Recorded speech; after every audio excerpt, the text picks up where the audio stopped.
ఇప్పుడు సెప్టెంబర్లో OG month అని చెప్పి అందరం కూడా చెప్పుకుంటున్నాం, రిలీజ్ అవుతుంది. సో నవంబర్ ఏ హీరో మంత్ అంటే రిలీజ్ అవ్వాల్సిన అవసరం లేదు.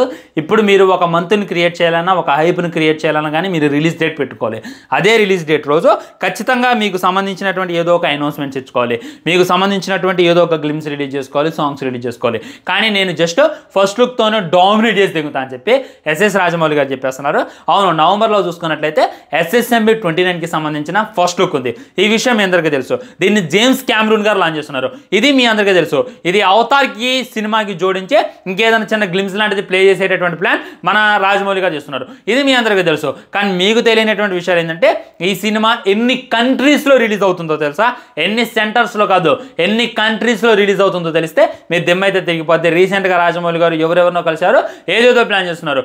ఏం చేస్తున్నారు, ఏముండబోతుంది అనేటటువంటిది క్లారిటీగా క్లుప్తంగా ఈరోజు ఈ వీడియోలో మాట్లాడుకుందాం. నేను ఒక్కటే చెప్తా, వీడియో అయిపోయేసరికి మీకైతే దిమ్మ తిరిగి బొమ్మ కనపడింది. ఏం ప్లాన్ చేసావు జక్కుబాయ్? ఖచ్చితంగా తొందరగా SSMB 29 దింపు. నువ్వు సినిమా దింపాల్సిన అవసరం వల్ల గ్లిమ్స్ దింపినా చాలు, టీజర్ దింపినా చాలు, అనౌన్స్మెంట్ ఇచ్చినా చాలు, టైటిల్ పెట్టినా చాలు, అందరం కూడా ఇక సినిమా వైపు తిరుగుతామని చెప్పి ప్రతి ఒక్కరు తెలియజేస్తున్నారు. వాటన్నిటి గురించి క్లారిటీగా క్లుప్తంగా మాట్లాడుకునేటటువంటి ప్రయత్నం చేద్దాం ఫ్రెండ్స్. మీరు ఒకటి అబ్జర్వ్ చేయండి, మన మహేష్ బాబు గారు ప్రీవియస్గా చాలా యాడ్లు తీసేవాళ్ళు, లైక్ డెన్మార్క్ అని వేరే యాడ్లు తీసేవాళ్ళు. ఇప్పుడు నేను థియేటర్కి వెళ్ళినా కానీ పాత యాడ్లు ఎప్పుడు అవుతున్నాయి. రీసెంట్గా ఆయన నటించినటువంటి ఏ ఒక్క కొత్త యాడ్ కూడా మనకైతే కనట్లా. ఇప్పుడు మన టాలీవుడ్లో ఉన్నటువంటి హీరోస్ అందరిలో ఎక్కువ యాడ్స్ నటించేటటువంటి హీరో ఎవరు అంటే ఖచ్చితంగా మహేష్ బాబు. దాంట్లో డౌట్ పెట్టుకోవాల్సిన అవసరం లేదు. ఎక్కువ ఎర్న్ చేసేది ఓన్లీ సినిమా నుండి కాకుండా యాడ్స్ ద్వారా, వేరే మౌంటైన్ వ్యూ అని చెప్పి యాడ్స్ ద్వారా ఎర్న్ చేసేది ఖచ్చితంగా మన మహేష్ బాబు గారే. సో ఆయనకు సంబంధించిన పాత యాడ్లు ఉన్నాయి, కానీ రీసెంట్గా ఒక్కటంటే ఒక్క కొత్త యాడ్ కూడా మనకు కనపట్ల. దీనికి ఏందని ఆలోచించారా? అంతేందుకు మహేష్ బాబు గారు ఒకప్పుడు ఎయిర్పోర్ట్లో బాగా కనపడేవారు, అవునా కదా? ఇప్పుడు ఎయిర్పోర్ట్లో కనపడారంటే ఎవడో ఒకడు వీడియో తీసేవాళ్ళు, ట్విట్టర్లో మింగేవాళ్ళు, మన ఇన్స్టాగ్రామ్ తీసేవాళ్ళు, భయంకరంగా వైరల్ అయ్యేది. కానీ ఇప్పుడు కూడా ఎయిర్పోర్ట్లో ఆయన కనట్లా, ఎయిర్పోర్ట్లో కనట్లా, యాడ్ షూటింగ్లో కనట్లా. అసలు ఏం జరుగుతుంది, ఏమైపోయింది మన మహేష్ బాబు అని చెప్పి ఎవరైనా ఆలోచించారా? చాలామంది ఆలోచించట్లేదు. అందరూ కూడా రిలీజ్లో బిజీగా ఉన్నారు. ఆయన యాడ్ చూసుకుంటా ఆ యొక్క అప్డేట్ కోసం అందరూ చూస్తున్నారు, కానీ ఇంకా ఆయన ఏమైపోయాడు అనేటటువంటి దేవుడు కూడా ఆలోచించట్లేదు. ఆయన ఏమైపోలేదు. ఆయనే మన SS రాజమౌళి గారు కొన్ని రోజులు గోప్యంగా ఉంచుండు. ఎందుకంటే ఆయన ఫస్ట్ లుక్ ఏదైతే ఉందో మీరు డైరెక్ట్గా ఈ సినిమాతోనే చూడాలి. లైక్ SSMB 29 అనేటటువంటి సినిమా వస్తుంది.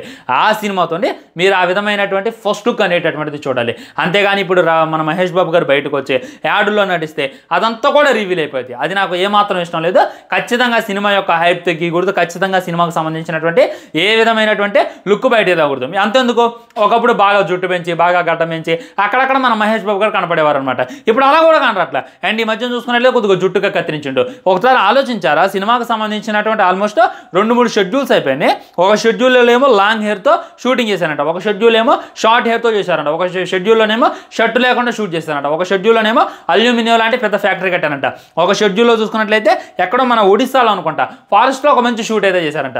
ఏం జరుగుతుంది అనేటటువంటి ఇన్ఫర్మేషన్ వస్తుందిలే, కానీ అసలు ఎలా జరుగుతుంది అనేటటువంటి ఏ విధమైనటువంటి కైండ్ ఇన్ఫర్మేషన్ అయితే రావట్లా. సో ఆయన అయితే గోప్యంగా ఉంచుండో ఏదో మనకి గట్టిగా రివీల్ చేసేటటువంటి ప్రయత్నం రాజమౌళి గారు చేస్తున్నారు అనేటటువంటిది క్లారిటీగా క్లుప్తంగా అర్థమైపోతుంది ఫ్రెండ్స్. అండ్ దానికి సంబంధించినటువంటి కొన్ని అప్డేట్సే మీ ముందు పెట్టేటటువంటి ప్రయత్నం చేస్తూ వచ్చాడంటే, మొట్టమొదటి అప్డేట్ ఏంటంటే SSMB 29 సినిమా ఏదైతే ఉందో 129 కంట్రీస్లో రిలీజ్ అవుతుందంట. బబ్బబ్బబ్బబ్బబ్బబ్బ మాటలు కాదు, ఇది జక్కన్న గట్టిగానే అనుకున్నబ్బా. కొడితే ఇండియన్ కాదురా, వరల్డ్ని కొట్టాలా. పాన్ ఇండియా అనేటటువంటి బ్రాండ్ మాకు అక్కర్లేదు, పాన్ వరల్డ్ అనేటటువంటి బ్రాండ్ని కొట్టాలి అని చెప్పి ఆయన అయితే మైండ్లో గట్టిగా అనుకున్నాను అనమాట. 1 కాదు 2 కాదు 129 దేశాల్లో రిలీజ్ అవుతుంది. మొత్తం దేశాల్లోనే ఆల్మోస్ట్ దాంట్లో సగం దేశాల్లో అయితే మన సినిమాని అయితే రిలీజ్ చేసేటటువంటి ప్రయత్నం చేస్తుండ్రు. ఇది పాసిబుల్ అయితే బ్రో, ఇది ఎలా సాధ్యమైంది?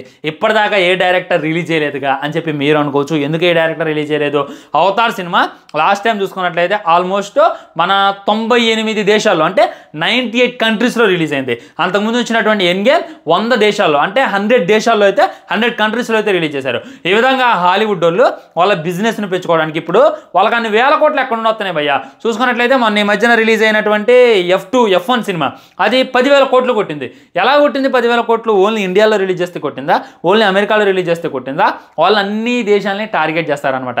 వాళ్ళకి తెలుసు మార్కెటింగ్ స్ట్రాటజీ ఏంది. ఇప్పుడు మనం అనుకుంటాం హాలీవుడ్ సినిమాలు ఏంద్రా ఇంత స్లో ఉంటాయి, హాలీవుడ్ సినిమాలు ఏంద్రా ఇంత ల్యాగ్ ఉంటాయి అని చెప్పి మనం అనుకుంటాం. కానీ అలా అనుకుంటాం కానీ మరి వాళ్ళు ఎందుకురా మన తెలుగు సినిమాలాగా తీయరు, ఎందుకు మన తెలుగు సినిమాలాగా ఎంగేజింగ్గా ఉండదు, మాస్ సాంగ్ పెట్టరు, మాస్ ఫైట్ పెట్టరు, హీరోని హెలివేట్ చేయరు, విలన్కి 4-5 చెత్త డైలాగులు పెట్టి విలన్ ఏదో రొమాన్స్ చేసినట్టు రేప్ చేసినట్టు వాళ్ళు చూపించలేదు అని చెప్పి మీరు ఎప్పుడైనా అనుకున్నారా? సో వాళ్ళు ఏం చేస్తారంటే ఈ దేశాల్లో మార్కెటింగ్ చేయాలి, అన్ని దేశాల్లో మా సినిమా ఆడాలి అని అంటే ఖచ్చితంగా ఆ సినిమాలో అన్ని దేశాల వాళ్ళని ఉద్దేశించి తీస్తారు అనేటటువంటిది 100% వస్తాం. అంతేగాని ఓన్లీ వాళ్ళ కంట్రీ వాళ్ళని ఉద్దేశించి ఆ సినిమా తీసి ఓన్లీ వాళ్ళ కంట్రీ వాళ్ళని మైండ్లో పెట్టుకుని ఆ విధమైనటువంటి సినిమా తీస్తే ఆ సినిమా ప్రపంచవ్యాప్తంగా ఆడదు అనేటటువంటిది 100% వస్తాం అనమాట. గట్టిగా మాట్లాడాలంటే అవతార్ 2 ఉంది, బోర్ అనిపిస్తుంది. మీకు అనిపిస్తుంది ఆ వే ఆఫ్ వాటర్ అనేటటువంటిది చాలా బోరింగ్గా ఉంటుంది, అక్కడక్కడ స్లో అనిపిస్తుంది, మన దగ్గర కూడా భయంకరమైనటువంటి నెగిటివ్ వస్తాయి. కానీ మీకు తెలుసా దానికి తెలుగు స్టేట్స్లో వచ్చినటువంటి కలెక్షన్స్ చాలా తక్కువ, కానీ ప్రపంచవ్యాప్తంగా చూసుకున్నట్టయితే ఆల్మోస్ట్ 20,000 కోట్ల కన్నా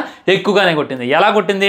జేమ్స్ కెమెరాన్ గారికి తెలుసు ఏ దేశంలో ఎవరెవరు ఏ మైండ్ సెట్తో ఉన్నారు, వాళ్ళందరినీ కన్వీనియన్స్గా ఎలా తీయాలి. మన దగ్గర యావరేజ్ స్టాక్ వచ్చినప్పటికీ అక్కడ బ్లాక్ బస్టర్ టాక్ వచ్చింది, అందుకే సినిమా అయితే ఆరెంజ్లో ఆడింది అనేటటువంటి ఉద్దేశం. ఇదే విధంగా జక్కన్న అయితే ఏదో కొత్తగా అయితే ప్లాన్ చేస్తున్నట్ట, దీనికోసమే హాలీవుడ్ టెక్నీషియన్స్ని కలుస్తున్నట్ట, హాలీవుడ్ రైటర్స్ని కలుస్తున్నట్ట, హాలీవుడ్ మ్యూజిక్ డైరెక్టర్ని కలుస్తున్నట్ట, దీనికోసం ఇంకా పగడ్బందీగా ప్లాన్ చేయాలి అనేటటువంటిది మనకైతే తెలియజేస్తుండో. అంటే ఇప్పుడు అన్ని దేశాల్లో కూడా ఇదే వర్షన్తో రిలీజ్ కాదు, వేరే దేశాల్లో ఈ వర్షన్తో రిలీజ్ అయ్యింది అనేటటువంటిది 100% వస్తాం.